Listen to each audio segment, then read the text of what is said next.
आप सभी का हमारे इस YouTube चैनल पर स्वागत है। फ्रेंड्स, आज के हम इस वीडियो में संख्या पद्धति नंबर सिस्टम को पढ़ने वाले हैं। फ्रेंड्स, अगर आप हमारे चैनल पर पहली बार आएँ तो चैनल को ज़रूर सब्सक्राइब कर लेना। अगर वीडियो पसंद आता है तो वीडियो को ज़रूर लाइक कर देना। देखिए, सबसे हम पहले पढ़ेंगे प्राकृतिक संख्या। देखिए, प्राकृतिक संख्या क्या होती है, पहले हम समझेंगे कि प्राकृतिक संख्या होती क्या। देखिए, प्राकृतिक मतलब क्या होता है, एक हिसाब से भगवान का जो बनाया हुआ, ठीक है। तो यहाँ पर देखिए हम गिनना कहाँ से शुरू करते हैं। देखिए 1 2 3 4, फिर कहाँ तक गिनेंगे, डॉट डॉट अनंत। मतलब आप संख्याओं को गिनते चले जाएंगे, संख्या कम नहीं पड़ेगी। इसलिए यहाँ पर हमने कर दिया अनंत, ठीक है, मतलब इनफाइनाइट। तो आपको परिभाषा में क्या ध्यान रखना है, गिनती की सभी संख्याएं हमारी प्राकृतिक संख्याएं कहलाती। देखिए, आप जीरो से नहीं गिनेंगे। मतलब अगर आप काउंट करना स्टार्ट करेंगे तो आप जीरो से करेंगे नहीं, 1 से करेंगे। 1 2 3 4 5 6 7 8 9 10 11 12, आप ऐसे गिनते चले जाएंगे, ठीक है। बस आपको ध्यान रखना कि गिनती की जो सभी संख्या होती है ना, बस वही प्राकृतिक संख्या कहलाती है। बस प्राकृतिक संख्या को इंग्लिश में नेचुरल नंबर कहते हैं, आपको ये भी ध्यान रखना, ठीक है। अब यहाँ पर देखिए लिखा है पूर्ण संख्याएं। तो देखिए यहाँ पर ये परिभाषा लिखने से पहले मैं आपको बताना चाहता हूँ। देखिए, अगर हम प्राकृतिक संख्या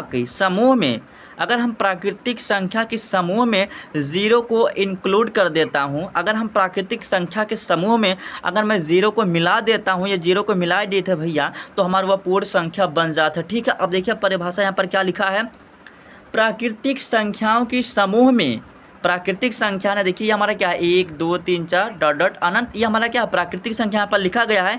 प्राकृतिक संख्याओं के समूह में यदि जीरो को शामिल कर लिया जाता तो जो संख्या बन जाती है वो पूर्ण संख्या कहलाती है।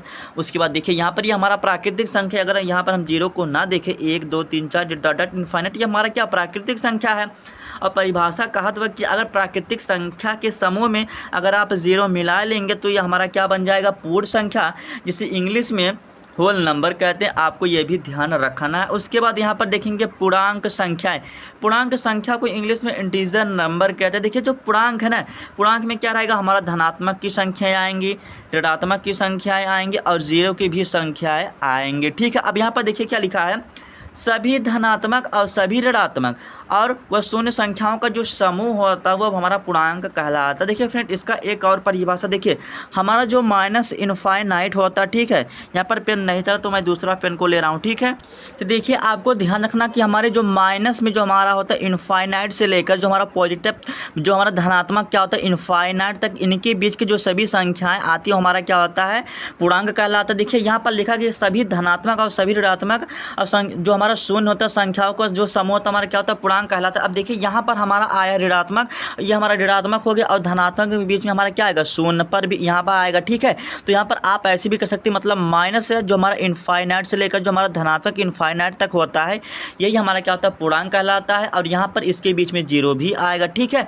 अब इतना करने के बाद यहाँ पर देखेंगे हम कि सम संख्या। देखिए सम संख्या को इंग्लिश में एवन नंबर कहते हैं, ठीक है। यहाँ पर देखिए क्या लिखा है, सम संख्याएं वे संख्या होती हैं जो 2 से पूर्णतः विभाजित हो जाती हैं, जैसे 2 4 6 8। लेकिन मैं अब यहाँ पर डॉट डॉट अगर मैं आपसे कहूँ कि यह परिभाषा क्या है, गलत है। ऐसा क्यों, देखिए यहाँ पर मैं आपको कुछ सिखाता हूँ। देखिए यहाँ पर लिखा कि सम संख्या वे संख्या होती है जो 2 से पूर्णतः विभाजित होती है, वो हमारी क्या होती है, सम संख्या कहलाएगी, ठीक है। चलिए मैं आपको इसका कॉन्सेप्ट बताता हूँ जो कि बहुत ही अलग होगा, जो आप तक शायद नहीं जानते होंगे, ठीक है। देखिए फ्रेंड, आपको एक बात ध्यान रखना। देखिए अगर मैंने कहा कि सम संख्या वह संख्या होती है जो 2 से पूर्णतः विभाजित हो जाएगा, अगर मैं आपसे कहूँ जो हमारा 4 है, ठीक है, यहाँ पर आपको क्या करना, 2 से क्या करना, भाग लगाना। अगर यहाँ पर आप 2 से भाग लगाएंगे 2 बार में तो ये हमारा क्या हो जाएगा, 4 हो जाएगा। और यहाँ पर हमारा कट पिट कर क्या हो जाएगा, हमारा क्या हो जाएगा, कुछ नहीं आएगा। तो आपको ध्यान रखना, देखिए सम संख्या वही संख्या होती है जिसका जो शेषफल क्या होता है, शून्य आता है। देखिए इतना करने का यहाँ पर जो 2 बचा है ना, तो ये भी क्या हो जाएगा, हमारा 2 से भाज्य होगा, मतलब 2 से भाग लगेगा। अब इसको 2 को उठाना है ना। अब आपको परिभाषा कहता है कि सम संख्या वह संख्या होती है जो 2 से पूर्णतः विभाजित होती है। यहाँ पर आप जब 2 से इसमें भाग लगाएंगे एक बार में तो ये हमारा क्या हो जाएगा, 2 में से जाएगा 2 कट जाएगा, क्या हो जाएगा, हमारा शून्य हो जाएगा, ठीक है। लेकिन हमारा क्या करा कि जो शेषफल है क्या आना चाहिए, शून्य आना चाहिए। देखिए यहाँ पर हमारा जो शेषफल है क्या आया, शून्य आया। तो ये हमारा क्या है, सम संख्या है। बस आप इतना ध्यान रखना, वे संख्या जो 2 से भाग करने पर, देखिए यहाँ पर आप पुरानी बात जानते, मतलब आप यही जानते थे बस सम संख्या वह संख्या होती है जो 2 से पूर्णतः विभाजित होती है, जैसे 2 4 6 8, लेकिन मैं आपको कॉन्सेप्ट बता रहा हूँ, तो बस आपको इतना ध्यान रखना है, सम संख्या वह संख्या होती हैं जो अगर आप भाग करते हैं जो उसका जो शेषफल है क्या होना चाहिए, शून्य आना चाहिए। अगर शेषफल शून्य नहीं आता तो हमारा क्या है, वह पूर्ण सम संख्या नहीं कहलाएगी, ठीक है। अब यहाँ पर देखिए हमारा शेषफल क्या है, शून्य। इसी प्रकार मैं एक संख्या और लेता हूँ, ठीक है। जैसे ये हमारा क्या है, 8 है, ठीक है। यहाँ पर आपको क्या करना है, सबसे पहले 2 से भाग करना है, तो यहाँ पर ये 4 आएगा, फिर आपको 4 को उठाना है, फिर आपको क्या करना, 2 से भाग लगाना, फिर यहाँ पर 2 आएगा, फिर आपको 2 से उठाना है, फिर आपको 2 से भाग लगाना है, ठीक है। यहाँ पर एक बार में जाए, फिर ये हमारा कट के क्या आ गया, शून्य आ गया, मतलब यहाँ पर हमारा क्या आ गया, शून्य आ गया। बस आपको ध्यान रखना। इसलिए देखिए फ्रेंड्स, आपसे प्रश्न, आप अगर किसी से पूछना कि शून्य एक कैसी संख्या, शून्य एक कैसी संख्या है, तो बहुत से लोगों को पता नहीं होगा, वो बताएगा, कोई कहेगा पूर्ण संख्या है, कोई कहेगा पूर्णांक संख्या, लेकिन मैं आपको बता रहा हूँ कि वे संख्या होती है जो 2 से भाग करने पर, मतलब भाग लगाने पर शून्य शेषफल आ जाता है, तो हमारा क्या हो जाता है, सम संख्या हो जाती है। इसलिए हमारा 0 क्या है, सम संख्या है। शायद आज तक आपको ये बात नहीं पता थी, जो कि आपको जान लेना, जो हमारा शून्य कैसी है, सम संख्या, ठीक है। इतना करने के बाद अब यहाँ पर हम आते हैं, देख लेते हैं विषम संख्या। देखिए विषम संख्या को इंग्लिश में क्या कहते हैं, ओड नंबर कहते हैं। देखिए यहाँ पर लिखा गया है कि विषम संख्या को इंग्लिश में ओड नंबर कहते हैं। यहाँ पर देखिए विषम संख्याएं वही संख्या होती है जो 2 से पूर्णतः विभाज्य नहीं होती। बस आप इतना समझो ना, ये 2 से भाज्य नहीं होगी, मतलब 2 से भाग इसमें लगेगा नहीं, 2 से लगेगा, लेकिन भाग लगेगा, लेकिन जैसे पूर्णतः विभाजित हुआ है ना, जो शेषफल, अगर शेषफल शून्य आता है तो हमारा सम संख्या होगी, अगर शेषफल शून्य नहीं आता है, मतलब 2 से भाग करने पर, तो हमारा विषम संख्या कहलाएगी। देखिए यहाँ पर लिखा, जैसे अगर आप 2 से 1 में भाग लगाओगे तो पूर्णतः विभाज्य नहीं होगा, 3 में भी नहीं होगा, 5 में भी नहीं होगा, 7 में भी नहीं, 9, फिर यहाँ पर डॉट हो जाएगा, मतलब इनफाइनाइट होगा, ठीक है। अब इतना करने के बाद यहाँ पर हम आते भाज्य संख्याएँ, ठीक है। ये जो हमारा भाज्य संख्या है और जो सम संख्या मोस्ट इम्पॉर्टेंट है, ठीक है। देखिए भाज्य संख्या को इंग्लिश में कंपोजिट नंबर कहते हैं। देखिए जिस संख्या का गुणनखंड, जिस संख्या का जो गुणनखंड है 2 से अधिक होता है, वह हमारा भाज्य संख्या कहलाता है।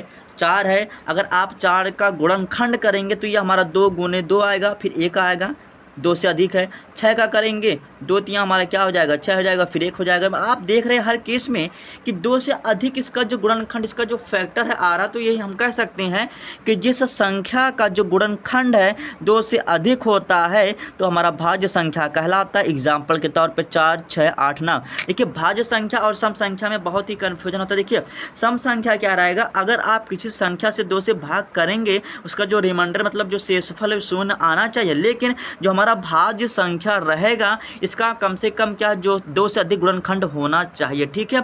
अब यहाँ पर देखिए हमारा लिखा है अभाज्य संख्या। देखिए अभाज्य संख्या को इंग्लिश में प्राइम नंबर कहते हैं, ठीक है। अब यहाँ पर देखिए इसकी परिभाषा को थोड़ा समझते हैं। देखिए यहाँ पर लिखा गया कि ऐसी संख्याएं जिनके केवल 2 गुणज होते हैं। कहने का मतलब क्या, देखिए अभाज्य अगर हमारी संख्या, अगर आपको समझना, देखिए एक तो हमारा क्या होगा, यह स्वयं से विभाज्य होगा, और एक तो हमारा क्या होगा, 1 से विभाज्य होगा। मैंने क्या कहा, एक तो यह स्वयं से विभाज्य होगा और एक तो यह 1 से विभाज्य होगा। तो बस आपको ध्यान रखना है कि आपको कोई भी संख्या दिखाई दे जिनका जो गुणज हो, मतलब 2 से अधिक नहीं होना चाहिए। अगर मैं आपसे 2 की बात करूं, अगर यहाँ पर आप 2 से भाग करते हैं तो एक बार में तो यहाँ पर कट जाएगा, और इसका देखिए यहाँ पर 1 निकल के आया तो यहाँ पर हम 1 लिख देते हैं। अब देखिए 2 को ना, आप 2 को आप क्या कर सकते हैं, 1 से भाग लगा सकते हैं यहाँ पर 2 बार में, तो यहाँ पर ये 2 निकल के आया, मतलब 1 गुने 2। तो यहाँ पर यही कह रहा परिभाषा, ऐसी संख्याएं जिनके केवल 2 गुणज होते हैं, मतलब 2 से अधिक गुणनखंड आपको मिल ही नहीं सकते, ठीक है। यहाँ पर 1 हो गया तो यहाँ पर हमारा 2 होगा, ठीक है। यहाँ पर 1 हो गया, ये हमारा क्या हो गया, 2। तो यहाँ पर आपको बस यही ध्यान रखना है कि ऐसी संख्या जिनके केवल 2 गुणज हो, बस 2 गुणनखंड। 3 का करेंगे, एक तो 3 होगा, एक तो स्वयं संख्या उसकी 1 होगा। 5 करेंगे, एक तो स्वयं 5 होगा और 1 होगा। 7 करेंगे, एक तो 1 होगा, मतलब 7 स्वयं होगा और 1 होगा। इसी प्रकार अगर 11 करेंगे तो 11 होगा, मतलब स्वयं होगा और 1 से भाज्य होगा। बस आपको इतना, मतलब भाग लगेगा, ठीक है, भाज्य नहीं होगा, ठीक है। तो फ्रेंड्स मैं उम्मीद करता हूँ कि वीडियो आपको जरूर पसंद आएगा। पसंद है तो लाइक कर देना, चैनल पर ना तो चैनल को जरूर सब्सक्राइब कर लेना।